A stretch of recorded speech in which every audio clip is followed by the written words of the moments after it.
We can't not talk about Kobbie Mainoo. How are you giving him any credit? He's forced himself into the team. Gareth Southgate was playing a failed right back instead of him. The ball all over the place. He brings Kobbie Mainoo in and suddenly England can pass the ball to each other. Joseph, I will you up. What are you talking about? Hello and welcome to Stretford Paddock. My name is Joe. This is Off the Bar. I am joined by Jay Motti and Stephen Howson. There's a lot to talk about. Kobbie Mainoo is arguably the best player in Europe. Arguably. Arguably. Thick. I mean, you can argue you stupid? it. Arguably. Why is it only Europe? Yeah. Well, all right, exactly. So in the Euros, because Sandro Martinez still exists. No. And maybe they're on a par. But there's a lot to get into there. Man United are very close to 2 transfers. We'll be getting into that, what that means for Manchester United. All sorts to talk about today. Zirkzee, De Ligt, Southgate I want to start with, though. Your boy. My boy Southgate. And I want to speak to you specifically, Steve, because I know... Hello? Yeah, I'll be outside in 5 minutes. No, no, Steve, you got to stay. For one more. You got to stay. Me and Jay, yeah. Doing it again. I know that you're not a big fan of Gareth Southgate. You're very much. It's been said. You're very much in the sort of despite him, not because of him brigade. Yeah, that's also known as facts and science.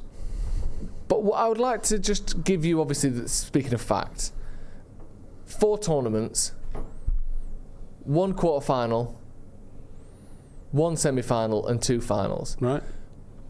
Just initially, you would have to admit that that's a very good return from a manager in the last 6 years. That's a hell of an assumption to say that I have to admit anything. Okay. Have you met him? Have you ever had a conversation with him before in your life? Would you agree that that's Which a decent of those return? Returns are because of Gareth Southgate?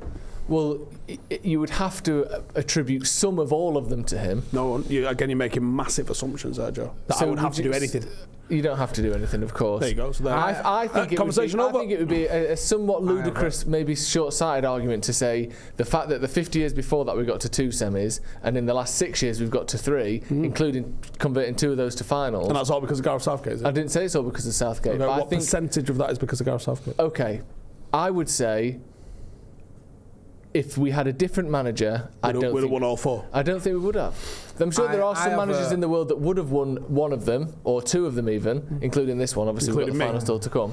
But I don't think you're necessarily going to get them. And I think the whole despite him, not because of him argument, why couldn't we win despite, Capella? Why couldn't we win despite Hodgson? Why couldn't we qualify despite McLaren? Why couldn't we win despite Sven-Göran Eriksson? The failures of previous tournaments have no impact on the relative or seeming success of these tournaments.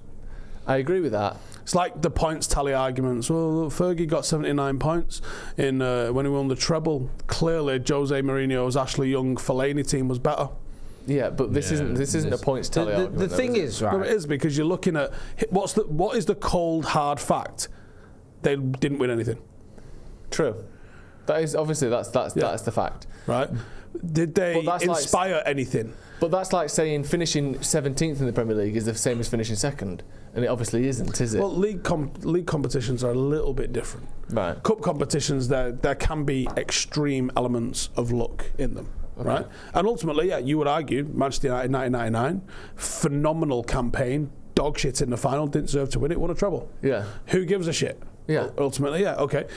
That manager repeated that trick 13 times, winning leagues and winning trophies in the past. Gareth Southgate's only trick is getting relegated twice. When you look at the performances of England in these tournaments, have they ever blown you away? Have you ever come away going, I tell you what, England didn't expect to win that game, but they've done something and done that? Have they ever done that? I didn't think that we beat Germany.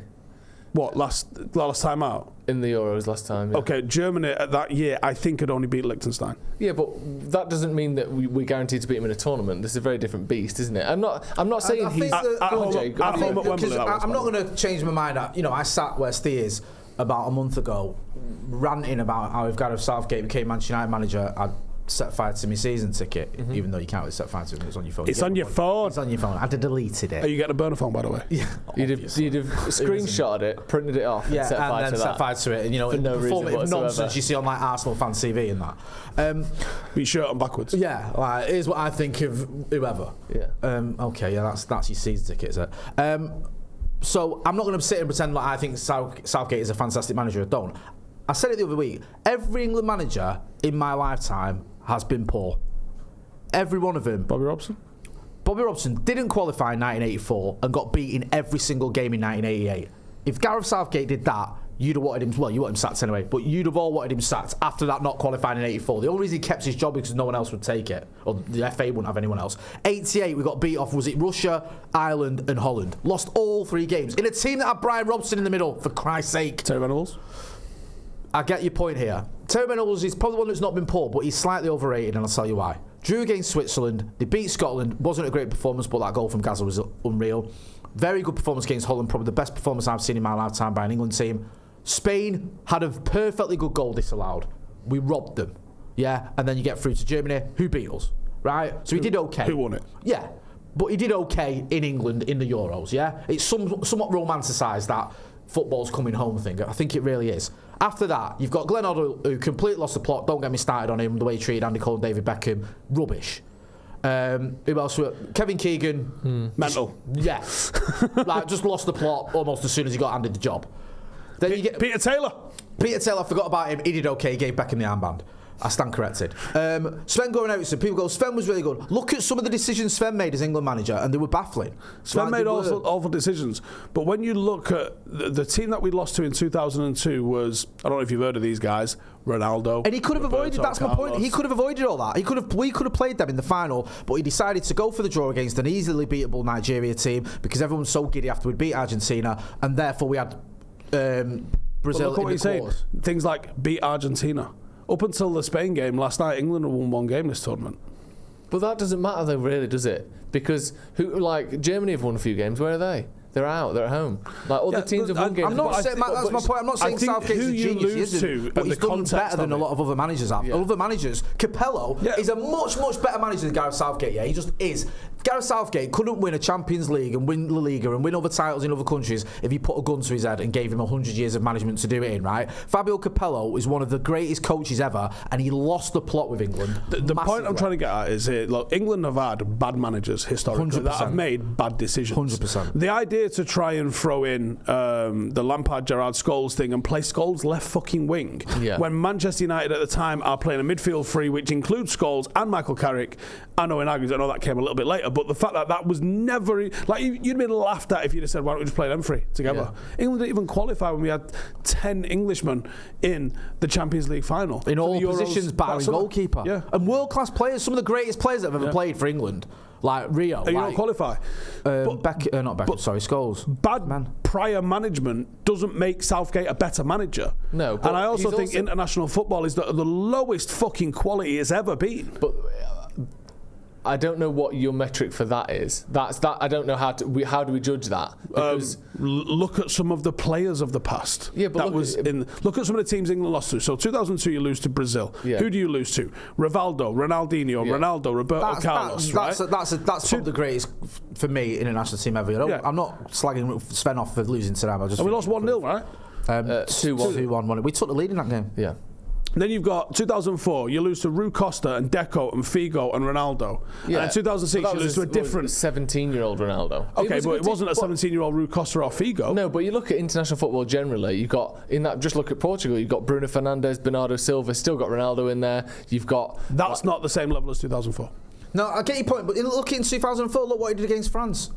He takes off Wayne Rooney, who's tearing France apart, and brings on MLS, who then gives away the free kick that France win. There's what I'm saying. Insane decisions. Prior shit decisions don't elevate Southgate. No, I think he's playing in a shallower pool. I agree the facts of shallow pools. I don't think he's adding a thing to the England team.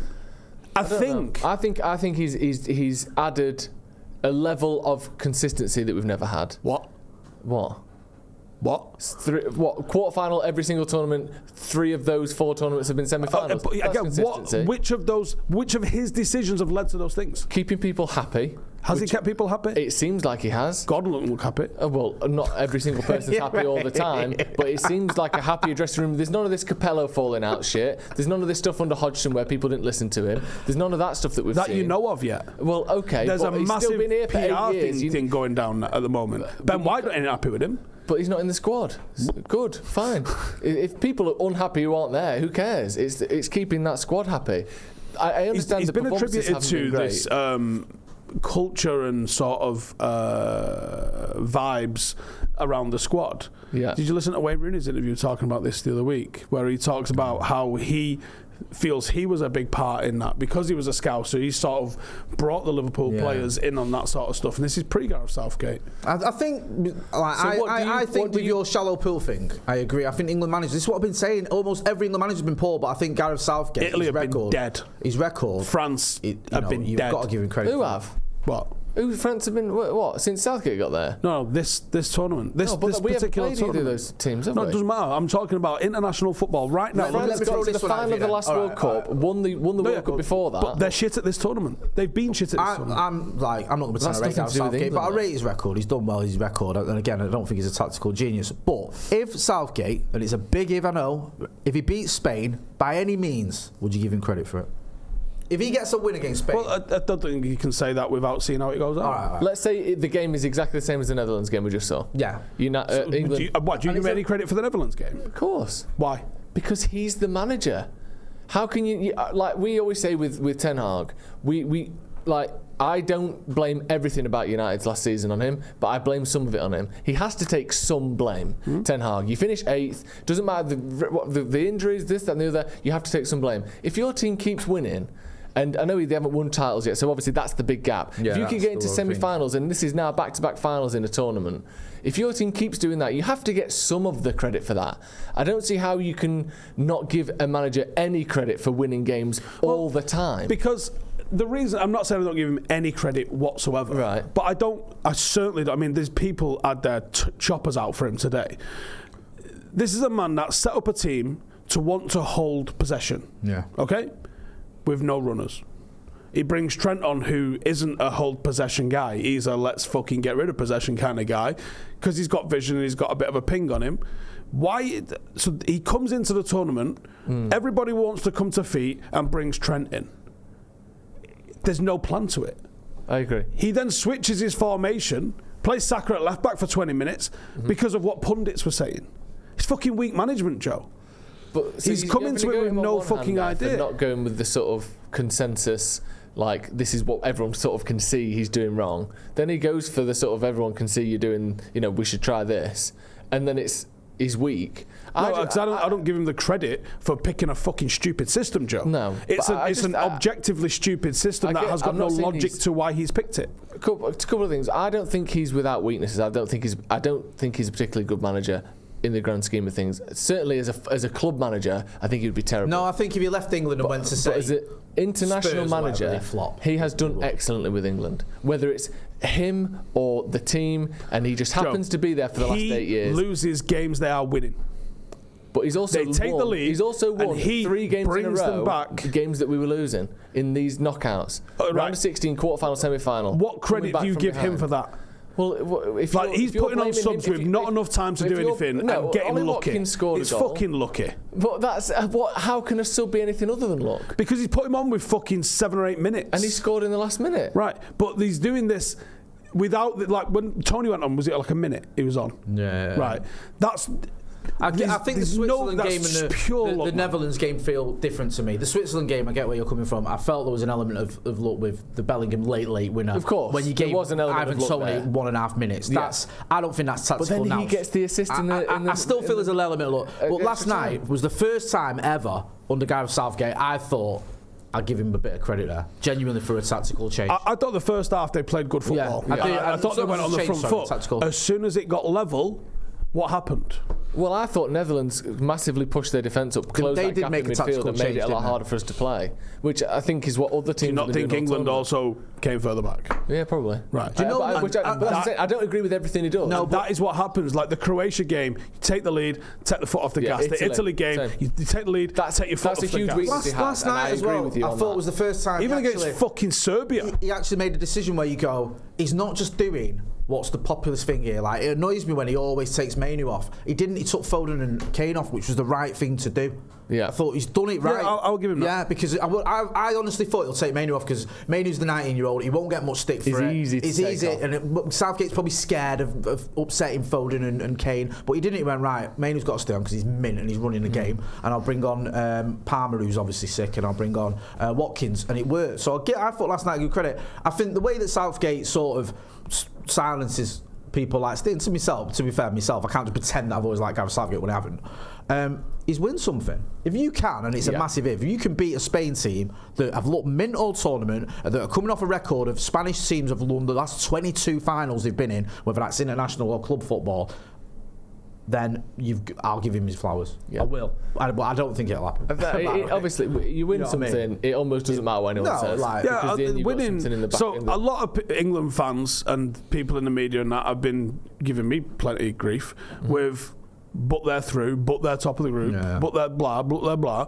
Right? Okay, win the thing. Yeah. And I'll have to hold my hands up and say, okay, you won the thing. But I don't see a plan. Like, I don't. Obviously, he's in his head, he's planning on winning it, but I don't see a plan to win this. You've gone from a back four to a back three. The fucking shapes are all totally different, and it's not because you've played teams that are doing something different than the teams that you already played in the group. You just fucking flipped it up on the fly. And that tells me weakness. Like, Spain have come into this and gone, we know how we play, get after it. Germany came into it, we know how we play, get after it. People have come into the tournament with a system, an idea, and a style of play, regardless of who the popular fucking players are to pick. Like, trying to force a Palmer into the team or trying to force a Foden into the team. Foden's done fucking niche at international level, but people have to play him, and you have to play him in the 10. Why? Because he played like fucking 8 games in the 10 for City last year. He played on the right or the left. Like, that's not where he plays. Like, and then you play Bellingham, you play Foden, you play Kane. They all occupy the same fucking space. You see what happens when you put Watkins on. 35 seconds into Watkins being on the pitch, he's running behind them. Holland are like, fucking hell, right? A manager with bollocks, which England have never had. No, right? They haven't. Which doesn't make Southgate any better. It's just another fucking spineless, bollockless manager. Would have gone, no, I'm picking Hargreaves, Scholes and Carrick, or I'm picking whoever it is, Gordon or Rashford or whoever, it doesn't matter. But pick something that's a fucking system. But my argument with that is, we could easily be sat here now, Gordon, Rashford, whoever, on a flight home. Played better, lost in the semis. If you get to a final, to me, obviously, it's not. It doesn't completely. You can't just eliminate all analysis. No, I'm not saying that. Do. No, I'm not saying that. That's what I'm saying. It doesn't just everything's forgiven, everything's perfect. You must have been amazing, but he is winning games, and it's not just one tournament. It's 4 tournaments now. How many times can you roll a 6 in a row? Well, he's doing pretty well. He's doing well against teams ranked 5. Significantly lower than him. True, but we've also struggled to do that. Anyway, so when Spain absolutely butt-fuck them on Sunday night. But here's a question for you. Do you think Spain have got a better team than us? No. So you think it's just the tactics versus tactics? Or like, is Nico Williams better than Gordon? Probably. I think he is. I think there are areas where they don't. I don't think Morata is Jamal significantly better than Saka? No. Not significantly better. Is Morata better than Kane? No, absolutely not. Right. So what have they got that's significantly better? I mean, Rodri and Mainu obviously head-to-head, right? Yeah. Apart from that, defence is... Rodri and Rice, no contest. No, Rodri's probably the best midfielder in the world. They've got him. They've got very, very good players in every position. Rodri aside, what's world-class in Spain? Yeah, I'm told all the time. I was going to say the food or croquettes are, I'd fuck them. Yeah. Right. Now, when you talk about England, people say Bellingham is world class. People say Saka is world class. Foden is world class. Kane is world class. Rice is world class. Obviously, Mainu is world class. John Stones is world class. I've seen Jordan Pickford, the greatest keeper England has ever had. Walker's. So you're talking like 7 or 8 world class players. Yeah. I bet they don't take the game of Spain. Probably not. But there's another element. So what does that tell you? Well, there's another element. So is Spain's team better than England's? Well, we'll see. This is the thing. It's D-Day for Gareth Southgate for my opinion of him. I know he won't care about that, but I think if he wins that game, I'll give him his credit, and if he doesn't, I'll be saying, look, he was very lucky in his runs in the teams he had to play. He had a fantastic group of players. And the Holland game aside, well, I'll give him a bit of credit. Mate, if he takes over a club team, he'd get fucking Yeovil in the Champions League. Of course he would. I don't think he'd be a success. Listen, I was absolutely devastated. You missed what I was saying there. It was a great line. Sorry. I said if he took over a club team, he'd get Yeovil in the Champions League. Yeah, he would actually. He would. It's City's look from about 2016 to 2022, but worse. Yeah. But yeah, I get your point. I just think here's a different one then for you, because you're coming from a different opinion from him. If Southgate gets it wrong in that game, in that final, Spain are there for the taking, because Spain was frailties against France. You can see maybe the games are catching up with them a little bit. I know they played, there was some great football and Yamal's goal and all the rest of it, but you saw a few times when you thought that not quite on it as like they have been Spain. If they were a bit goose, a bit knackered, and they're there for the taking, and Southgate gets it wrong, and his tactics are wrong, and the football and England don't turn up, would you then say he's failed? I think if you or is he a success no matter what in your eyes because he's got to his whole time as England manager, it would only be a failure based on the standards that he set.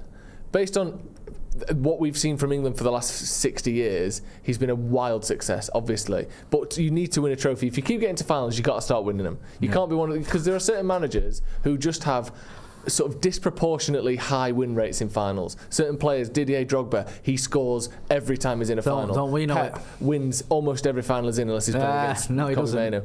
Jose Mourinho has lost like 3 of 25 finals or something. One of them was with us, wasn't it? Thanks, Jose. Some like Klopp lost his first 7 finals. Like some managers have this thing where they win them or they lose them. If he's proven himself to be someone that just loses every final because he can't handle it, then he'll lose a bit. He finds himself in finals because he's played the likes of Yeovil. But that's and then unfair, he comes up against. I mean, Italy weren't even good. They didn't even qualify for the World Cup. Yeah, but they were on like a 29-game unbeaten streak with a new manager. Didn't they lose to North Macedonia, John? Afterwards? Well, you can't play someone on their form after Alexander you the played Great. He was a baller. Anyway, let's move on. We've talked a lot about England. Southgate doing a fantastic job. Obviously, we all agree with that. One person he is doing brilliantly well with. Kobbie Mainoo. I was about to say, when you said we've talked enough about England, I thought we can't not talk about Kobbie Mainoo. How are you giving him any credit? He's forced himself into the fucking team. Gareth Southgate was playing a fucking failed right back instead of him, twatting the ball all over the place. He brings Kobbie Mainoo in and suddenly England can pass the fucking ball to each other. Joseph, I will fuck you up. What are you talking about? He's doing such a wonderful job. Hang on a minute. And also, even after that, he went with Conor Gallagher. No, honestly. It wasn't even though he did everything he could to play himself over putting fucking Kobbie Mainoo in there. He's like, anyone else play midfield? Fucking hell, right. Kobbie, what's your name again? Obviously, just fine, so you know, have a go. Kobbie Mainoo may have kept Southgate in a job. He has done. Breaking news.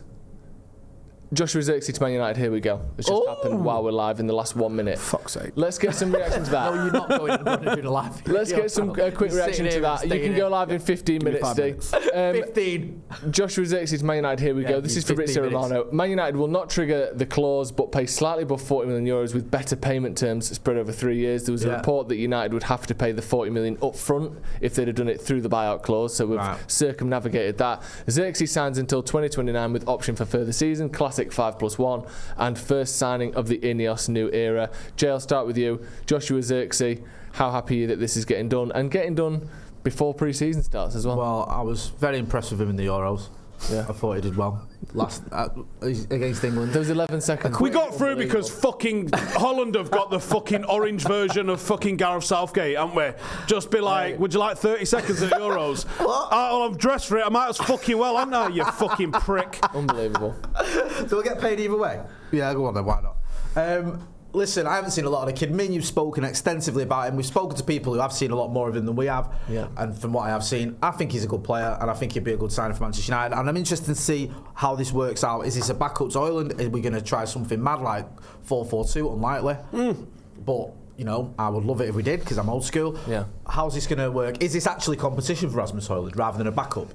Has he been told, look, you do bits, you can get a game or whatever. It's not set in stone that Højlund's my guy, because let's not forget he didn't start the FA Cup final. So yeah, I'm excited. I look forward to it. And I'm glad the fact of like the Euros. You know, Holland got knocked out of the Euros fucking 12 hours ago, and it's like we've gone right.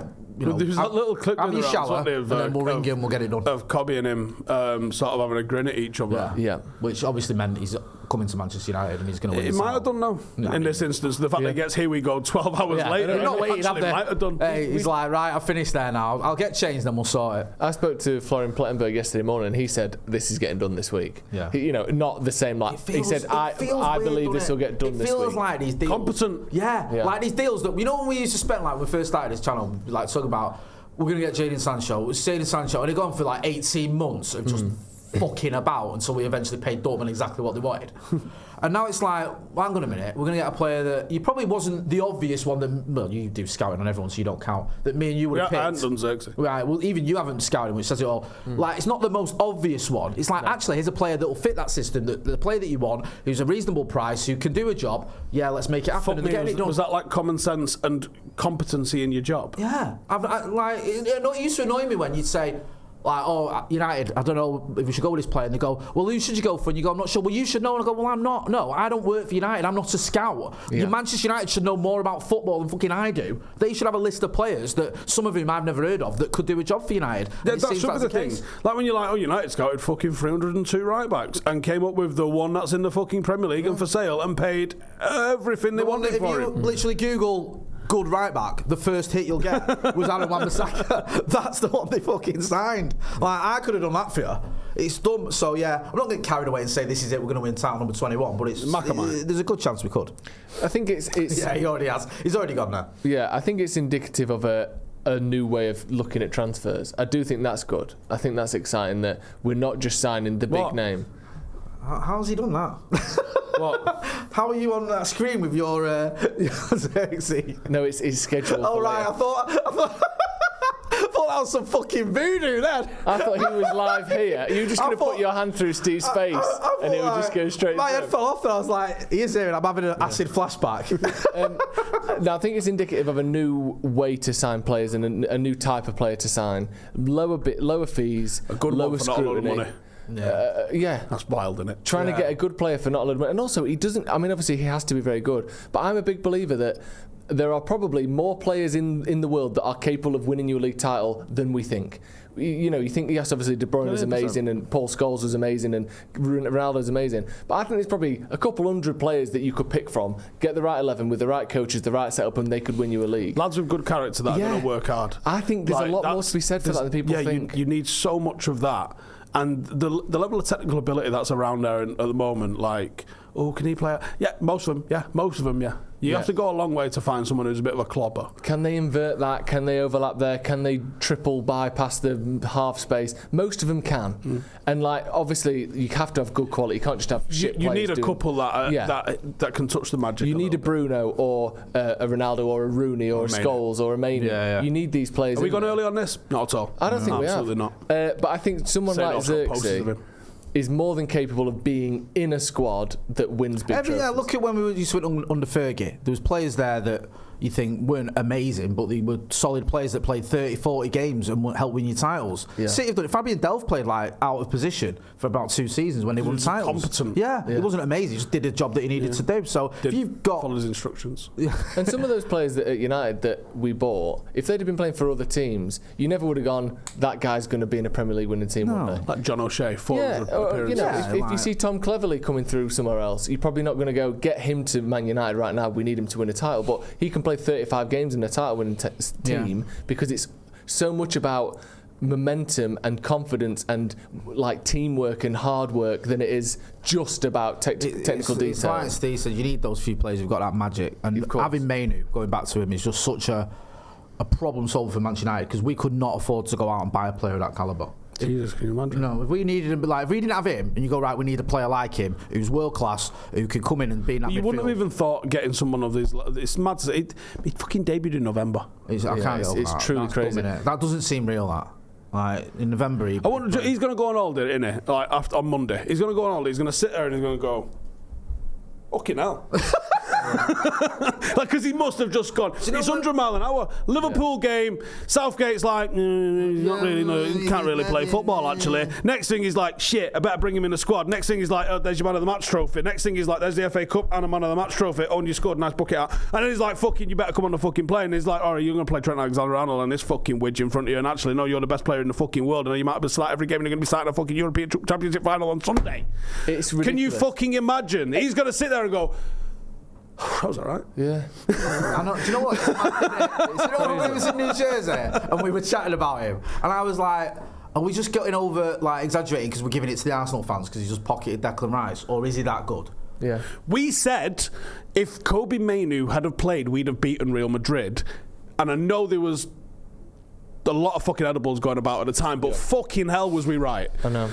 It's absolutely crazy. It's literally like Wayne Rooney. But we were bang on, weren't we? Yeah. It's Wayne Rooney levels of ascension. I've not seen a kid do this for a very long time. Like, certainly for United. How's he got 20 years experience at 19? And not just on the pitch, but the way he speaks off the pitch, the way he conducts himself. Is there any? I mean, he's not going to be a perfect human being. No one is. There will be reports. There will be stories. There will be nights out. There will be this, that, and the other. I hope the next thing that comes out is Kobe Mainoo went on a fucking rampage that made Ryan Giggs blush. An absolute tirade. Yeah, just going fucking crazy. Absolutely stacking bodies up.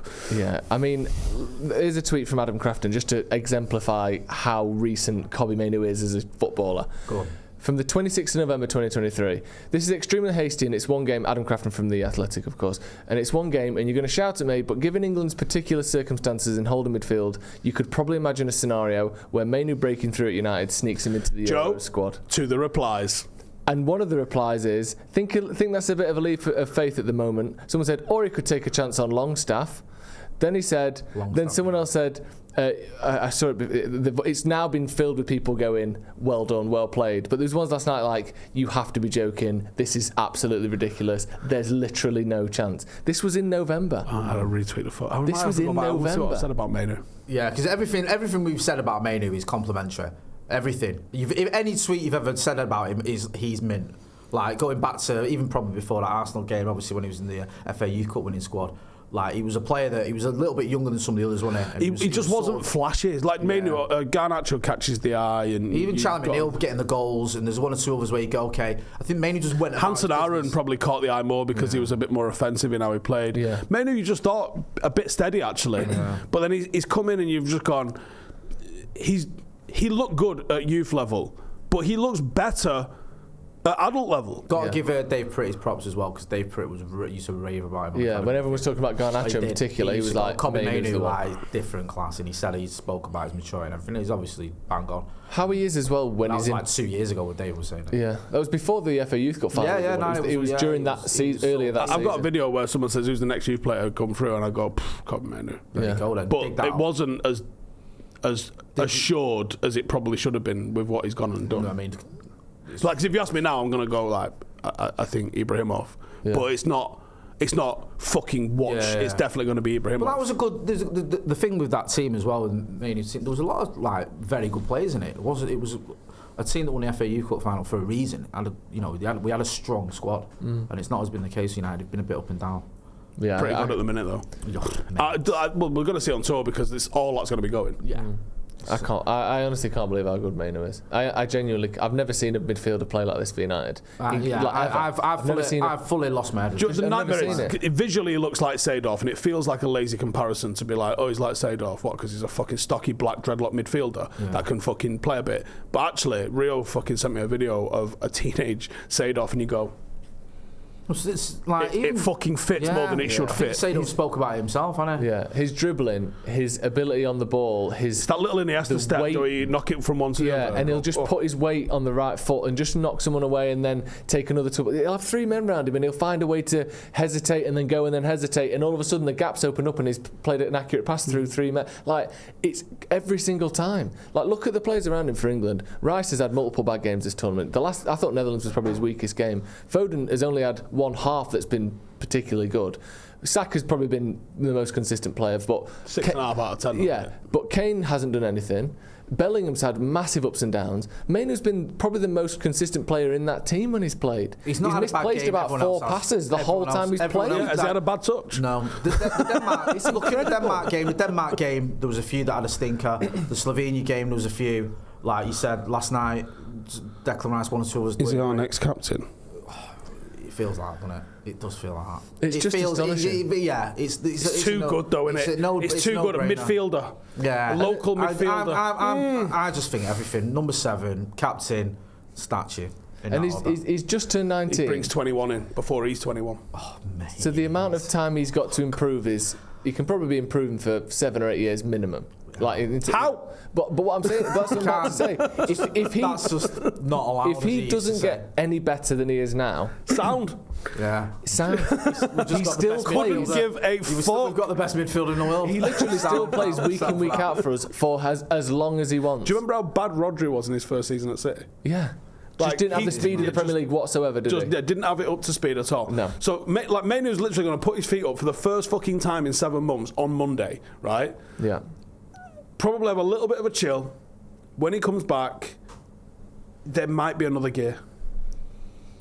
Incredible. Another year, that's just... Because let's not forget, he started the season halfway through off an injury. Yep. He wasn't like fitness, pre-season, raring to go, take the chain off me, I'm going like flying like a fucking greyhound out the traps. And it was brought in probably a bit early because of the injury and because of the desperation and the shit show around it. It's just crazy. It's I watched amazing. a really interesting video yesterday. Shout out to my mate Woody who sent me this video. And it was, I can't remember the guy's name now, but he was a performance coach with he's done England. He's done several. I can't remember which side it was that he went to. And he started doing a lot more plyometric and explosive stuff. And he said he worked with Olympians and he's worked with this, that, and he's worked with loads of other different types. And he said, when we started doing some high-load plyometric stuff... What's plyometric? So plyometric's your explosive stuff. You jump in, you sprint in, you that sort of stuff. And if you want athleticism, it comes in that sort of format, really. You can't just be strong, you need power with it, which needs things to be moved quickly. The definition is a type of exercise training that uses speed and force of different movements to build muscle power. Yeah. So they started doing this with a football team, and I want to say it was Championship or Premier League. It might have even been England, actually. I think it might have been a Championship team. I can't remember now. But he said, when we started doing the heavy load plyometric stuff, he said, he got sacked. He got sacked from wherever it was because basically what happened at United last season happened with him. And people were like, fucking medical departments is not anymore. He was trying to impart a level of training on them and they hadn't been used to it and their bodies just broke. And he said, the difference with footballers versus like Olympians and like MMA fighters and stuff like that is they're not being asked to perform every single Saturday. Because they're being asked to perform every single Saturday, that's where the recovery is a massive thing for footballers, because there isn't the adaptation. Like, you can go into an MMA training camp, you can do just fucking heavy deads for a fucking month every day, and you can come in the next day with fucking DOMs where if you drop a fucking bottle of water on the floor, it's gone, have to go get another one, right? All of that. But in football, you can't really have that because it's going to affect training the next day and the next day, and they can't have people missing those days of training, especially when they've got 2 games a week, because then the amount of exercise and speed that they're having to put in a match day, especially if it's twice a week, just eliminates the possibilities of being able to adapt your training in that kind of sense. But it was fascinating in terms of like, so he lost his job on the fact of like, I think he had 6 injuries, and one of the star players got injured on in his first day, I think it was, or the first week. And then, what's he doing? Dropping weights on people? It was like it was fascia injuries and all sorts of. Basically, just redlined them to a point where they weren't used to, because they hadn't done like, it was things like plantar fasciitis and stuff. There's shit like I'm dealing with because I've gone from fucking nothing to like, let's go fucking climb mountains and be a mad. Yeah. Basically the same thing has happened with the footballers because they'd put too much load through them, and he ended up getting sacked because on deadline day one of the star players got injured, and it was like, but I think they've been promoted. They got promoted and then something happened. I can't remember. So do you think then that sort of idea, that theory of like not really being able to go ballistic in terms of changing fitness or changing structures of workouts and stuff is one of the reasons why pre-season is so important? Because it's the only time in a footballer's year where they can do something different and not have to be at 100% by Thursday night. And then yeah, Sunday because night it never made sense to me where people are like, pre-season sets you up for the whole thing, because I was like, I don't see it as much, even with the pro level. I don't see it as much because I know you're in every single day, and I always thought the recovery stuff felt a bit much because I've got friends who are MMA fighters. Brendan trains from fucking 8 till 8 every day, and he finishes with an hour or 2 of yoga. And he says that's his way of like, keeping supple and this, that and the other. But he will go through periods where he's just running, and he'll go through periods where he's just hitting the bag, and they can taper different things into different areas.